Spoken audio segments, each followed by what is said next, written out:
প্রিয় বন্ধুগণ, আজ আমরা এখানে একত্রিত হয়েছি নিজেদের অনুপ্রেরণা জাগ্রত করতে, জীবনের লক্ষ্য এবং স্বপ্ন পূরণের পথে এগিয়ে যেতে। জীবন একটি সুন্দর উপহার এবং আমাদের কাজ এটি যথাযথভাবে ব্যবহার করা। জীবনের খুবই সংক্ষিপ্ত সময়, তবে এর মূল্য অপরিসীম। সময় এবং সুযোগ একবার চলে গেলে আর কখনোই ফিরে আসে না। তাই প্রতিটি মুহূর্তকে সঠিকভাবে কাজে লাগানো উচিত।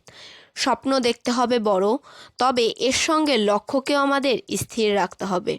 কেবল স্বপ্ন দেখলেই চলবে না, তাকে বাস্তবে রূপ দেওয়ার জন্য নিরলসভাবে পরিশ্রম করতে হবে। যিনি সাহস করেন তিনি এগিয়ে যেতে পারেন। আমি পারি, এই বিশ্বাসটি সবসময় মনে রাখতে হবে। পরিশ্রম যে ব্যক্তি করে, সাফল্য তার পিছনে ছুটে।